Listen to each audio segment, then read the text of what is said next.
بسم اللہ الرحمن الرحیم۔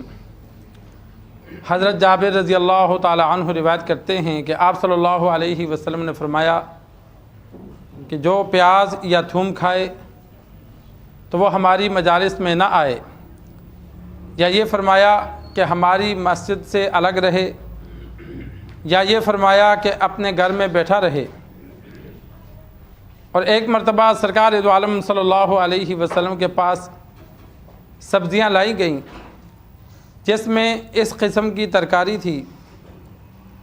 آپ صلی اللہ علیہ وسلم نے خادم کو اشارہ کیا کہ فلاں کے پاس لے جاؤ، اور آپ صلی اللہ علیہ وسلم نے ان سے بو محسوس کی تھی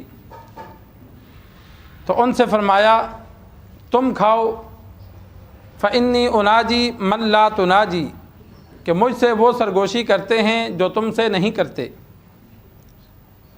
سرکار دو عالم صلی اللہ علیہ وسلم نے کھانے پینے کا ذکر تھا تو امام بخاری رحمہ اللہ نے اس میں یہ حدیث نقل فرمائی، کچا پیاز کچا تھوم کھانے سے منہ سے سمیل آتی ہے۔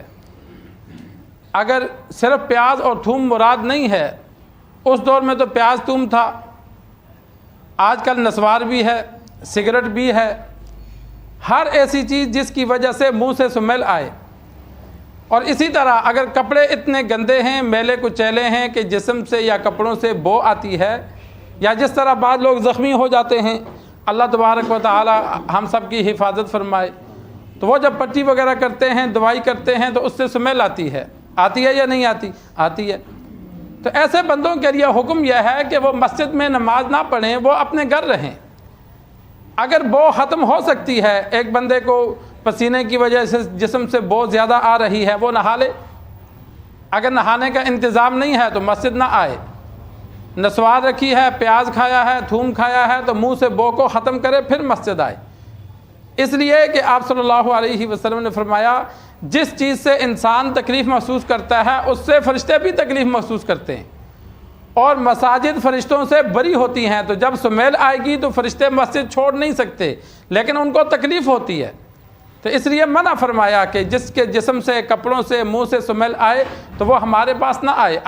تو کوئی بھی دینی محفل ہو، انسان کوشش کرے، کیونکہ دینی محفل میں فرشتے آتے ہیں۔ آپ صلی اللہ علیہ وسلم کو تو ہر وقت فرشتوں نے گھیرے ہوتا تھا، اس لیے آپ صلی اللہ علیہ وسلم ہر ایسی چیز سے جس کی سمیل ہوتی تھی اجتناب کرتے تھے۔ آپ صلی اللہ علیہ وسلم کی ازواج مطہرات مہندی نہیں لگاتی تھی۔ مہندی لگانا عورتوں کے لیے جائز ہے، بلکہ حکم دیا ہے کہ عورتوں کے ہاتھوں پر ہر وقت مہندی لگی ہونی چاہیے تاکہ مرد اور عورت کے ہاتھ میں فرق ہو۔ لیکن آپ صلی اللہ علیہ وسلم کی ازواج نہیں لگاتی تھیں، اس وجہ سے کہ مہندی کی سمیل آتی ہے، اور وہ سمیل آپ صلی اللہ علیہ وسلم کو پسند نہیں تھی۔ اجازت ہے لگانے کی، لیکن فرشتے ہوتے تھے آپ صلی اللہ علیہ وسلم کے ساتھ۔ تو ایک مرتبہ کھانا آیا تو اس میں بھی سبزیاں تھیں، تو وہ سمیل کچھ محسوس ہوئی تو آپ صلی اللہ علیہ وسلم نے فرمایا دور کرو، اور دوسرے صحابہ کو فرمایا کہ تم کھا لو، کہ میرے پاس ہر وقت فرشتے ہوتے ہیں، میرے ساتھ سرگوشی کرتے ہیں، تمہارے ساتھ تو ہر وقت نہیں ہوتے، لہذا تم استعمال کر لو۔ تو یہ مساجد کے آداب میں سے ہے، نیکی کی جو محافل ہیں ان کے آداب میں سے ہے کہ انسان پاک صاف ہو کر جائے، جسم سے، کپڑوں سے، منہ سے کسی وجہ سے سمیل آتی ہے تو اس سمیل کو دور کرے، نہیں دور کر سکتا تو پھر ایسی محفل میں شرکت نہ کرے، دور ہو کر بیٹھے۔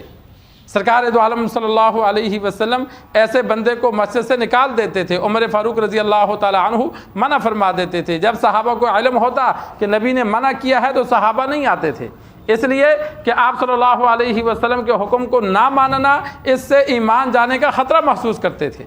تو جو حکم مل جاتا پھر اس پر عمل کرتے تھے، آگے سے بحث نہیں کرتے تھے۔ تو اللہ سے دعا ہے اللہ ہمیں دین سیکھ کر، سمجھ کر عمل کرنے کی توفیق عطا فرمائے۔